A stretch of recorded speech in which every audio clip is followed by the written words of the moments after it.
Hey, what's up, y'all? MXU Beats here.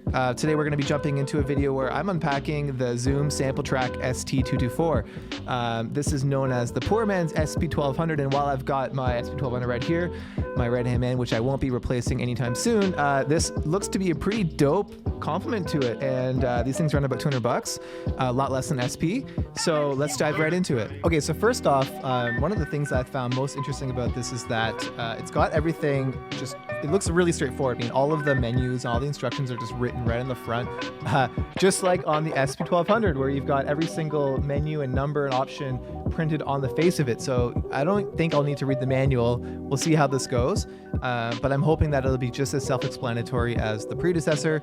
And another thing that I think is kind of neat, it's got what's called the data card. I don't know what format this thing is, and if you know, let me know in the comments, but it's shaped like a floppy disk, and it looks just like a gigantic SD card on steroids. This one is 16 megabytes. It's like mad thin, and I don't know, I think it's pretty cool. So we'll see what's up with this thing, but I don't know, so far it looks like it's pretty straightforward. It's got MIDI in and all the things you basically need. So let's get going. I'm gonna boot it up for the first time. Woohoo! It works. I didn't get ripped off. Okay, so now we're in some kind of menu here. The sample that I'm going to be using today is actually something that I've already been working with on a different track, so I'm familiar with it. It's an Imagine Mall sample. There's two kind of parts, like verse chorus, and each is broken up into like two bar loops. So basically I've got, 8 bars of loops already assigned to my sampler in my computer. So I've got my sample here, and I'm going to go ahead and hit record. Now this is armed, and if I hit the button again, it'll be ready to go. So here we go.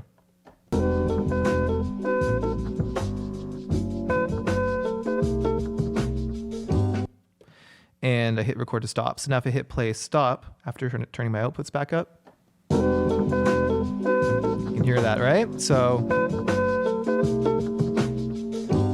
now we've definitely sampled in, which is great. Let me go and hit pad assign. Did that work?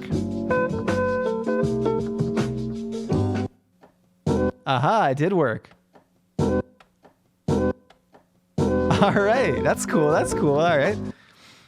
Okay, so now I gotta trim my sample. So if I hit function pad here, and then I choose start point, it enters like a start trimming mode, not unlike an SP-1200, and then if I hit my sample, it shows me I'm at position 0, and then I can use the jog wheel, you know, again, kind of like an SP-1200 or like an ASR10, and I can, it's close. Yeah, that's good enough. All right, let's do that. Cool. Now I'm gonna hit what? What's the enter key here? I'll just exit it. Hey, that worked. Okay, cool. So, boom. All right. Dope, I got the first one. All right. Now, you know what? Woo! Okay, I'm gonna try just enabling some effects here, because I heard the effects are pretty gnarly. So, I don't know. Let's see what's going on. Let's turn on some effects. Woohoo! Yo, that's sick. Oh, and that's called lo-fi effect compressor. Let's try something else here. Let's try low pass, of course. Here. Am I not doing this? Oh, you know what? Obviously, edit 1, not edit 2. Oh yeah. That's sick. Yeah, that's dope. That's dope. Okay, let's go back to the high pass then. Give that a shot.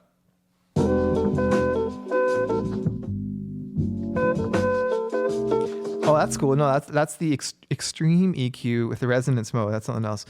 Yeah, I'm still figuring out how this thing works. I guess there's two effects, effects A and B. I think B is the underlined one. So if B is underlined, that must be high pass. Let's try that. Oh, yeah. Okay, yeah, now I got it. Okay, that's cool. That makes sense. Yo, this is dope. Yeah, it's sick. The effects are, you know, okay, so they got like a distortion, ring modulator, pitch shifter, chorus, I don't know, phaser, flanger, scratch. What's that? What is scratch? Oh, that's cool. That's got some gnarly aliasing too. Hear that? That's kind of crazy. I don't know why the volume's so low, but it's pretty dope. Let's try the flanger. I don't know. It's not working. Maybe. Oh, you know what? Okay. You got to use both the edit 1 and edit 2. So let me go back to the scratch mode here and check that out. Okay.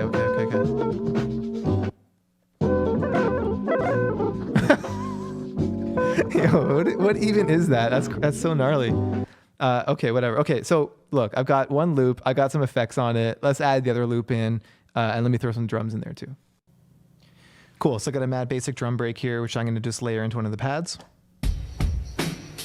Yep, super simple. So let's just go ahead and hit record here. I'm getting pretty comfortable with this whole process. Here we go.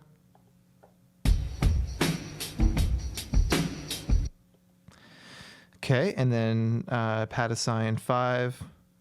Yup. And then I exit this because I got my sample here. Yeah, we're good. And then pad function, start point.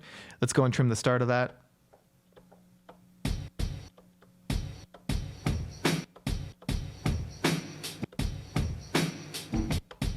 It's pretty good. Okay, cool. And then I wonder if I can crank up the gain on that somehow. Yeah, probably gonna have to dive a little deeper. Level, do you think level is it? Let's try level. Oh yeah, Joe, okay, cool. Yeah, let's keep the drums nice and loud. Okay, so now I got, let's say, moment of truth. Let's see. Okay. Yeah. Pretty sick.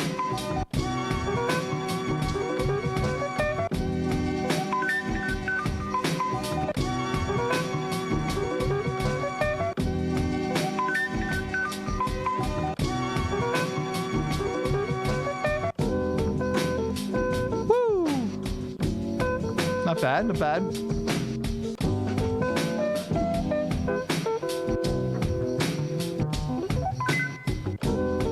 Yeah, it's not bad, it's not bad.